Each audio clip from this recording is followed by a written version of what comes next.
fans of Lucha Libre, the time has come, and Lucha Underground has returned to the midweek wrap-up. The temple time. But first, we had NXT. First show back in Full Sail since NXT TakeOver Chicago. Yes. And of course, we start with the heartbreak as Tommaso... The heartbreak leg, Tommaso Ciampa. Tommaso Ciampa hobbling down to the ring on crutches due to the fact that he has a torn ACL. And then cutting like a 5-minute promo in the ring, pacing around without using the crutches. Yeah. The man's a beast. Yeah, so we get his explanation. No, I mean, like, I'm going to be honest. We know somebody who's just now having repaired surgery for an ACL, and he could walk fairly well. Yeah, no, I've seen him walking around. You know, I saw him this past weekend actually. Yeah, I've seen him at work a few times. But Tommaso Ciampa explained why he did what he did to Johnny Gargano post match at NXT TakeOver Chicago, and it was the fear of replacement. Yeah, essentially, what I took away from it was Ciampa said, "If I can't have DIY, no one gets DIY." He essentially had this moment where he wanted to be selfish as fuck and decided the only way to do that was to take away Johnny Gargano's chances of doing anything without him. Yeah. And, I mean, you don't really need much more reason than that to be a good heel. Yeah. And, I mean, you know, the crowd was getting on his case for it. He had some great passion in that promo. I'm wondering how long... He did so well in the promo that he actually started to get over. Yeah. Because by the end of the promo, he was, like, so passionate about it, like, half the crowd was, like, clapping for it. Like, when he said the line that, you know, if I'm going to go away for a very, very long time, then I'm going to make sure that Johnny Gargano goes away for a very, very long time. I thought that was the end of the promo. Yeah. Because then he stopped, and and he started to walk, and I thought he was going to go grab his crutches, and then he got back on the microphone and started and then cut a whole nother, like, minute and a half extra after that, just talking about how, I don't need you now, I've never needed you, and, I'm not replaceable, Johnny Wrestling isn't replaceable, but all of you are. Yeah. I didn't need you, I don't need you, and I'm not gonna sit here and tell you that, I'm gonna go home, I'm gonna rest up, I'm gonna try and become, better than I ever was. I'm gonna go home, I'm gonna get this fixed, I'm gonna come back and be the toughest son of a bitch on this roster, and it's just... And everybody popped. Yeah. So, way to sort of like get all the heat and then cut your heat right in half all in the same promo. That's alright, he's gonna be going away for a couple of months, so it's time for it to simmer, maybe. Yeah, well, here's the thing, it's not gonna simmer unless he's constantly cutting promos and getting the heat on him some more. Here's what I think, because I definitely don't think Johnny's gonna be gone as long as Ciampa. No, but the fact of the matter is, if Ciampa's gone, if he is off TV until he comes back to wrestle, he's going to get a fucking ovation when he returns. Unless his return is screwing Johnny Gargano over in something.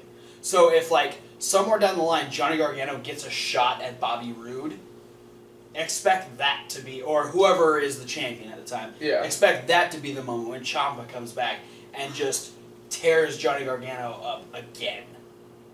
Regardless, I'm excited to see what these two are able to do. I do hope that Ciampa isn't gone for too long of a time, but ACL repairs. It depends on how severe the tear was. Yeah, it's it's different for everyone. Some people are gone for 2 or 3 months. Some people are gone for 6 to 8. So yeah, I mean, if it's a full ACL repair, that generally takes 9 months to recover. Yeah. So. Yeah, we don't... A knee baby, as I like to call it. Yeah, he hasn't gotten the surgery yet. Yep, so no sugary yet. So we don't know what the timetable is, but hopefully it's not too long. Speaking of Bobby Roode, we were not invited to his NXT celebration. Yeah, They advertised it all week. Yeah. What an ass. And he went there all by himself. Well, no, he had very important people. Yeah, he had very important people there. I'm assuming it was just a bunch of pictures of him. Maybe there's just a bunch of people he paid to be there. And maybe Triple H.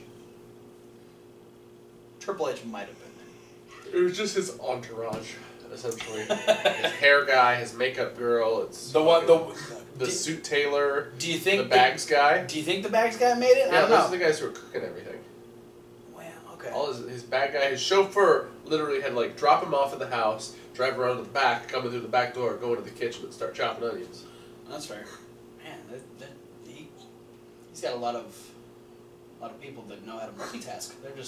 They can. Bobby Roode is a slave driver. I'm just saying. I believe it. We had. I mean, like he calls his car a slave. He wasn't driving though. No, but that was not his car. It's his chauffeur's car. He has his own car that sits in his garage that he doesn't drive because it's too good to take out and get dirty. And he calls it slave? Yeah. It's weird. Then he can be a slave driver. It's kind of weird. We had the WWE UK champion Pete Dunne in action as he took on Danny Burch. And once again, man, these two fucking tore it down.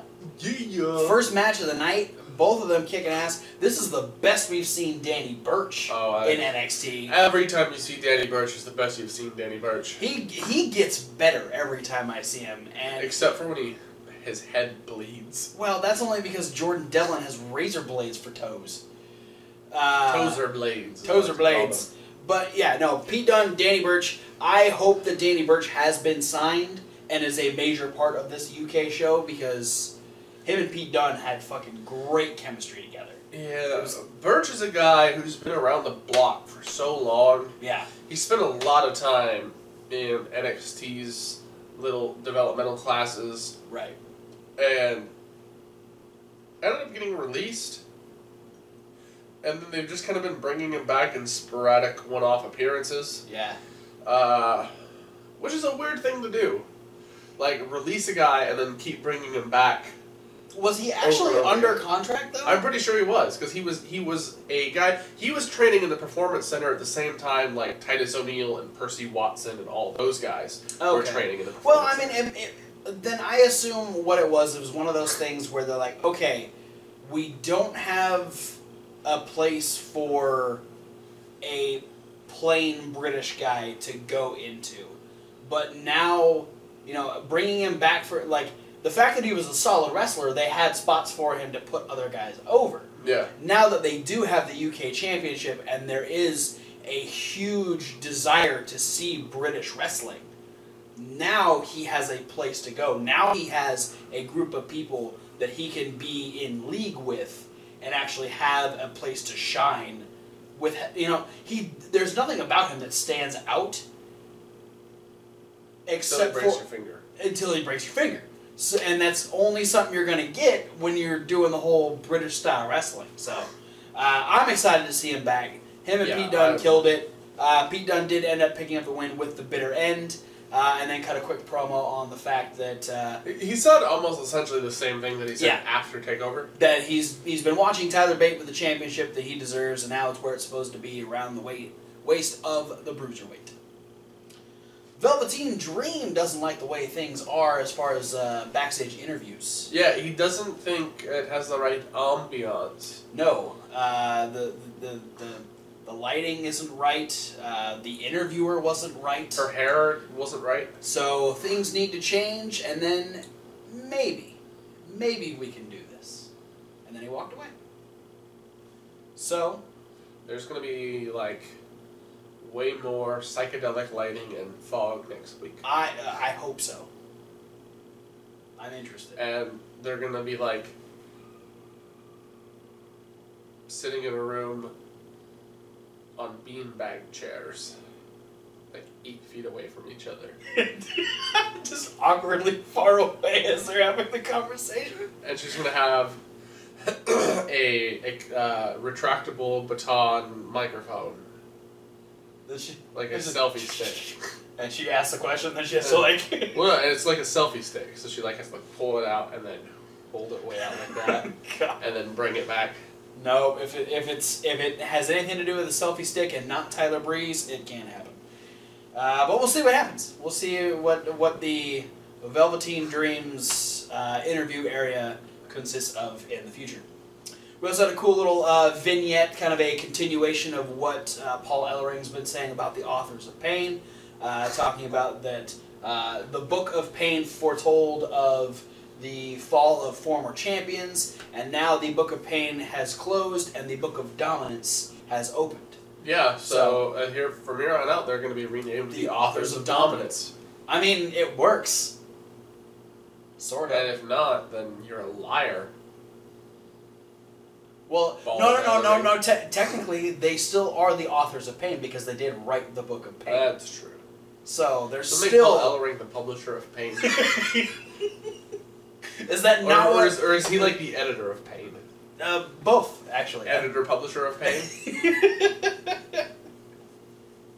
The co-producer of Pain. He's not a movie. It's not a movie, though. I don't know. Anyway. Maybe the director/writer of Pain.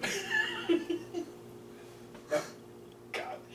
Alright, Andrade Cien Almas was looking to make quick work of one Cesar Bononi.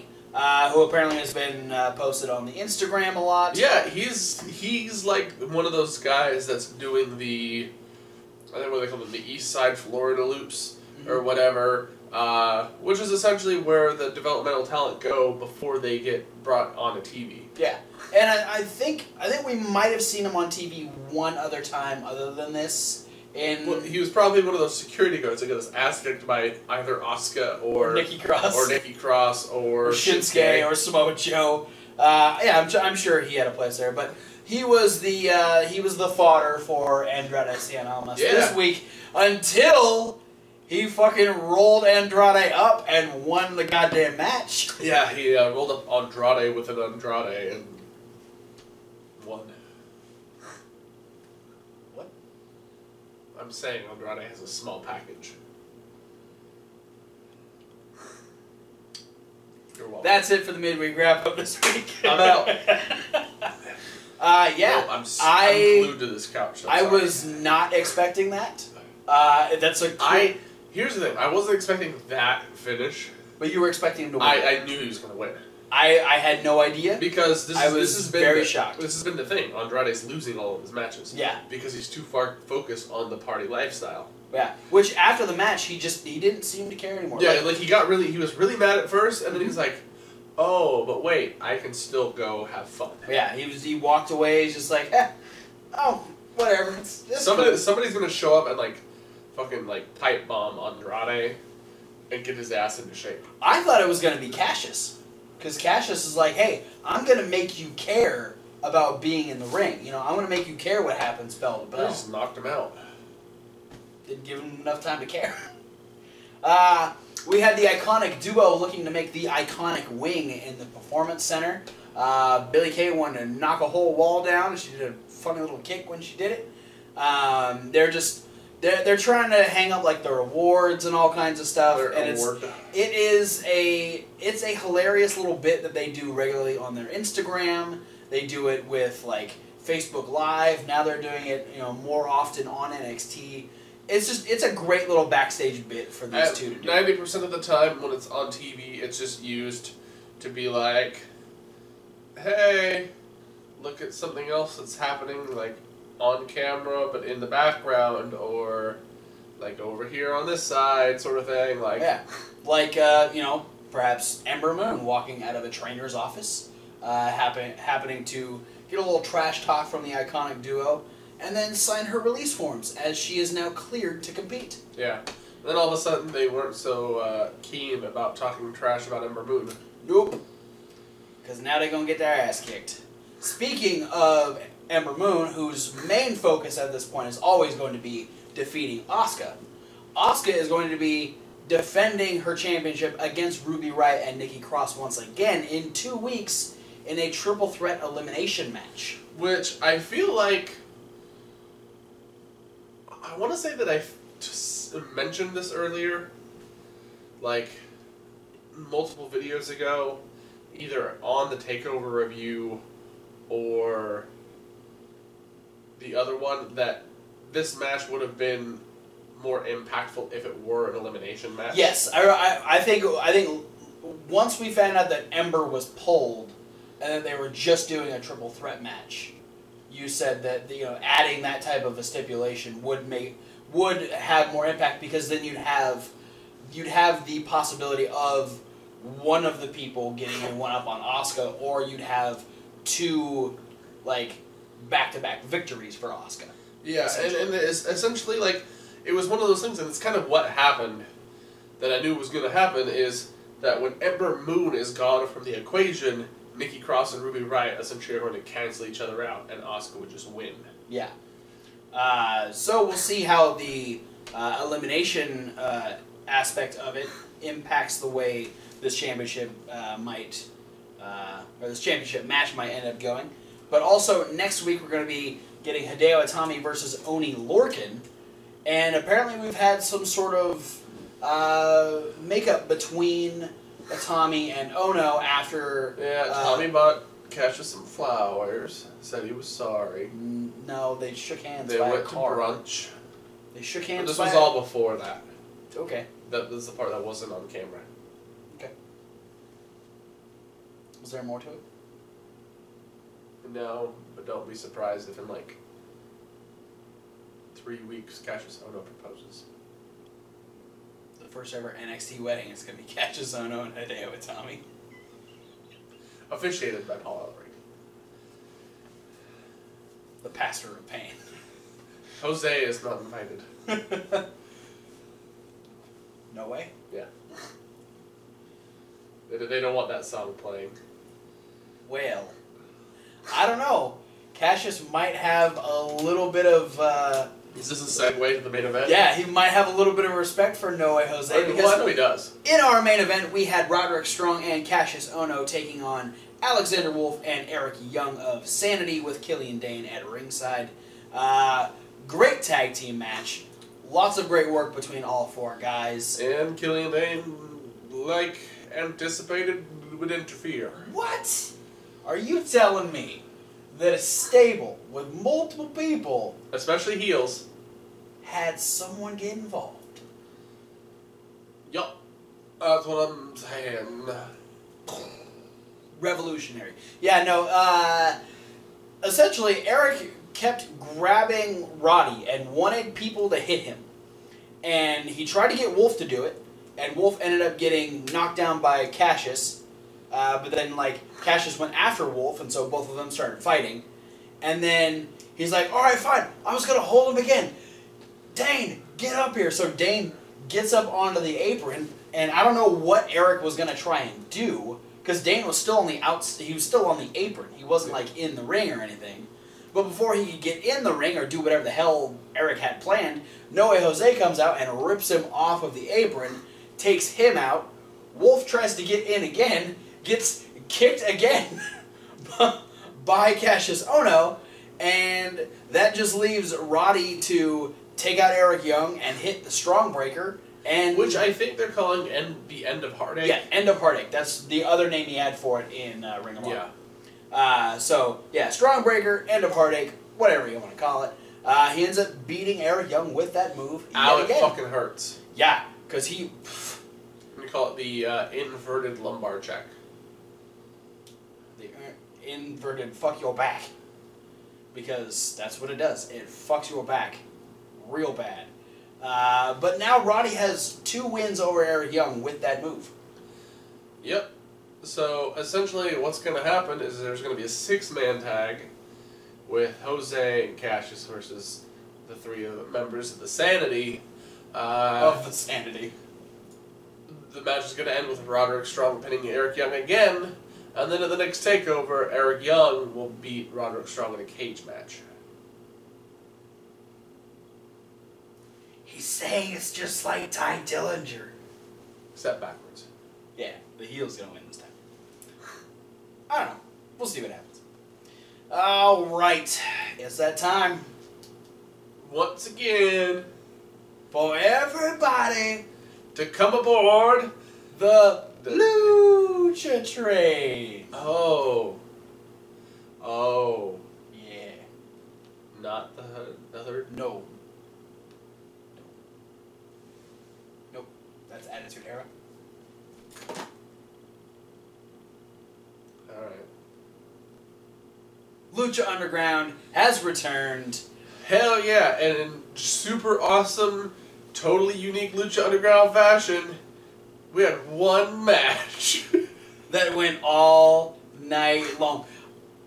As much as I don't want to admit it, I forgot that this match was a thing.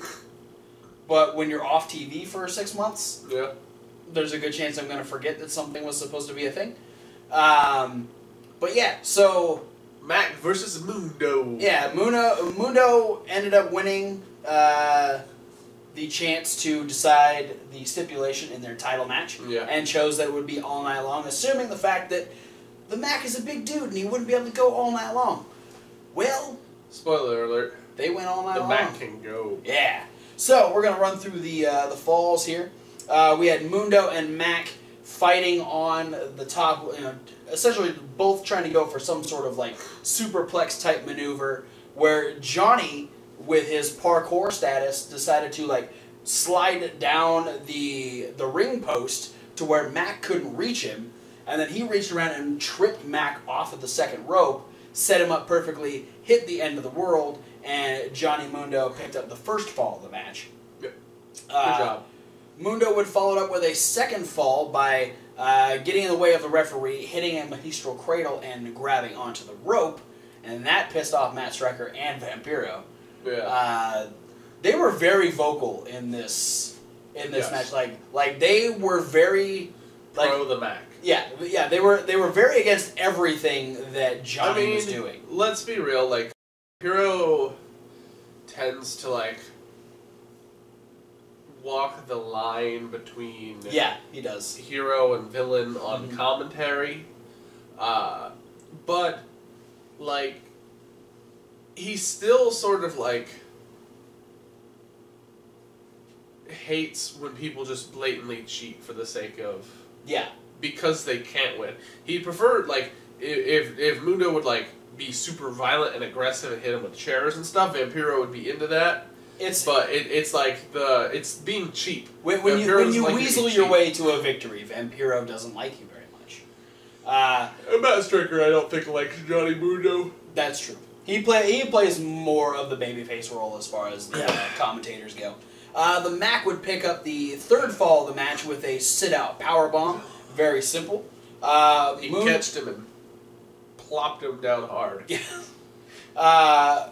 Mundo, then, there's a little bit more fighting. Mack ends up doing a dive to the outside. Mundo takes him out. Mundo goes to the top rope and hits a, like, corkscrew, like, crossbody type thing, and ends up landing awkwardly on his leg.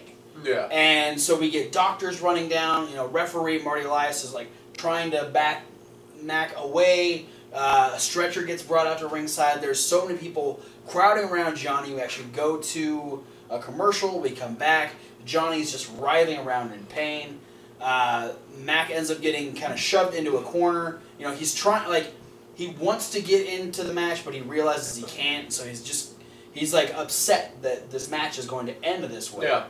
Well, I think he even, like, at one point walked over and, like, tried to, like, shake Johnny's hand. Yeah, and between the doctors and Marty and Johnny just being in pain, that wasn't happening until Johnny Mundo, what a dick, hopped to his feet, ran across the ring, and kicked the Mack in the balls. Yeah, what a dick. Move. Yeah, and then hit him with Into the Moonlight dick. Drive and picked up his third fall of the match. A dick doing a dick move to the dick. What? It's like it makes sense or something. Dick. Dickalodium. On a dance floor. Too many dicks. Mack would end up hitting a stunner, picking up his second fall. He's still trying to catch up to Johnny at this point. Along. And then Interference from everyone. yeah, then Johnny, first off, like, he tried to get under the ring at the beginning of the match, and Mack wasn't going to let that happen. So he finally does get out and gets under the ring, and Mack, like, tries to go for him, and then Mack sees long hair, leather pants man get up from the other side and run to the backstage. And so Mack, realizing that Johnny Mundo does indeed have long hair and leather pants, starts running after this guy. That is, we go back to the ring, and we see Johnny Mundo with a kendo stick appear from under the ring. As Mack rounds around the corner, we realize he's chasing PJ Black. PJ Black then... Pajama Black, you son of a bitch. PJ Black causes the distraction. Johnny Mundo attacks the Mack with a kendo stick. Then they double stick him. Yeah, that sounds... I'm not taking it back. That's fine. I'm just... PJ Black had his stick too, and they both began to double stick on the Mack until Son of Havoc came out for some double sticking of his own. He had 2 sticks. He had 2 sticks. Weird enough, though, like, once he jumped over the attempted attack from the Worldwide Underground, he just let one of them go. And started going with just one. I'm like, why would you give up having, like, a perfectly good weapon in each hand? You just see, like, Son of Havoc just getting all, like, General Grievous with it. And he's like... Yeah, I mean, for real, though, like, if I was defending from 2 people, I'd rather have 2 kendo sticks. I mean, the whole situation was cool because he, like, hopped over the initial, like, double swing and then dropped one and went and just started, like, sword fighting the Worldwide Underground. Yeah, and I guess maybe he just brought that other one so the Mack could have one. Because essentially what happens is after he takes out Johnny and they PJ, just wanted it to be like the nunchuck fight all over again, but just kendo sticks. With kendo sticks. So Son of Havoc goes over to try and wake the Mack up. He is out cold at this point because he got double sticked to the ground. Yeah. And so he goes over and he pounds on the door to the office, and Dario Cueto opens up like, "What the fuck do you want?" He motions for something. He's knocked out. I need something to give him. And Dario's like, "Oh, okay. Well, if somebody's unconscious, here, splash this bottle of water on him or something." And Havoc goes, "Fuck that! Give me beer!" And the whole crowd goes, "Give him beer! Give him beer!" So, of course, Dario Cueto's got some beer in his office. Apparently, Dario has a fridge we've never seen. It's on hard camera side of his office. He hands him 2 cans of Modelo that, in very stone cold fashion, Son of Havoc pops them open, slams them together, and then just tries to waterboard the Mack, who wakes up and is fucking fired up. Matt Striker said it's like spinach to Popeye. Yeah, it's beer to the Mack. Yeah, so he gets up, he's fucking ready to go. He grabs the kendo stick, and him and Havoc just start beating the shit out of Johnny Mundo and PJ Black. Yeah, Worldwide Underground. How do you guys like getting double stuffed? Guys like a bunch of double sticked Oreos. Jesus Christ.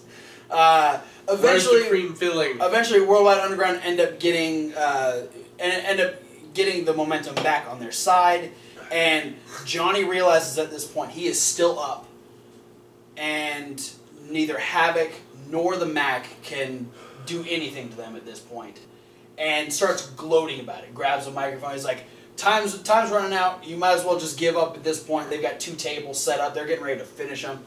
And so he tells the house band to start playing a victory song. Yeah. And then he starts being culturally insensitive. Yeah, but I'm not going to do it. Because... You don't want to look like an asshole. Nope, I'm not a dick like Johnny Mundo. So yeah, he's having a good old time, him and PJ, having fun. You got the band playing, you got... I don't even know if the guy was actually singing, but you got... I don't think so. You got... you got the violins going. You've got the guitar was going. The guitar was going. You got the congas. Maraca guy was just Maraca guy was on point until he jumped off of the fucking balcony and in mid-air turned into a woman. Because it was Sexy Star just crossbodies both PJ and Johnny Mundo. Ends up helping the Mack get back up. Mack ends up scoring a 3rd fall by hitting a sit-out pile driver through both of the tables on Johnny Mundo. And then from this point, it is just chaos. There is more action from Havoc and PJ Black. And and Mundo tries to do the end of the world again onto the ladder with the ladder underneath the Mack. But Mack moves, and Johnny Mundo essentially just gets shit whipped into the ladder by himself. Ow. And then the Mack tries to go up the ladder and jump on Johnny through a table. Yeah, he's got him on the table. A third Johnny Mundo appears. Yeah, Johnny Mundo fanboy, aka Ricky Mandel, comes out and hugs onto the Mack's leg, and he's such a badass that it takes both Sexy Star and Son of Havoc to get him off of the Mack. They do end up doing that. Mack goes to the top of the ladder, splashes through Johnny Mundo. The table explodes. He rolls over. We're at about 17 seconds at this point. It takes him about 15 to roll over, and time expires before the Mack can pick up his fourth fall. Therefore, it is a tie. Therefore, Johnny Mundo retains the Lucha Underground Championship. But there can be no ties in the temple, says Dario, even though he let it be a tie. Until next week, where there must be a winner. Even if it goes all night long. Are you really going to do 2 straight weeks of just Johnny Mundo versus the Mack? Damn straight. Dario, is that how you're playing this? Alright, man. We're so excited for the return of Lucha Underground. 2 straight weeks of 2 guys. Luckily, this one is one fall to a finish. Yeah. It's just... there must be a winner, even if it takes all night long. Which I don't think it's going to. It's going to be like 2 minutes. Nah. I'm saying it's going to be at least half of the show, and that we'll get a beginning backstage segment where maybe you have like Johnny talking to the Underground, and then you have Mack talking to Sexy Star and Havoc or something, and then the match will happen. It'll take about a half hour for the match to conclude, and then we'll have another backstage segment, and Johnny's like, and then Dario's gonna be like, well, okay, that didn't go as long as I thought, so we're going to do this match. And then we'll have, like, I don't know, the first shot at a Aztec medallion, because we got to start putting that Gift of the Gods Championship back together. I'm going to say it's going to be like 2 minutes long. And then after the match, Cage is going to come out and gauntlet punch both guys. Ooh. And they're both going to die. I don't want... What? They're just going to explode. I don't want Johnny Mundo and the Mack to die. Yep, too bad. I don't want either of them to die. Too bad that. It's gonna happen. Too bad that. Too bad that. That's gonna die. They're all gonna die. That's too bad in Spanish. Too bad that. No, that's, again, being racist. Hey! That's it for the midweek wrap-up. Thanks for watching, guys. Don't forget to like, comment, and subscribe. Click the links down in the description. There's a lot of those links. Check out that podcast. That's the link that says SoundCloud. And check out Reasonable Wrestling Fans. That's Reasonable with a W. Like wrestling. But you also want to stay here because coming up, we have Extreme Rules predictions. Yes. And we also have Travis's top 5 for the month of May. So look forward to that. Thanks for watching, guys. We'll see you at whatever video you decide to watch next. Or fight me. You want to fuck?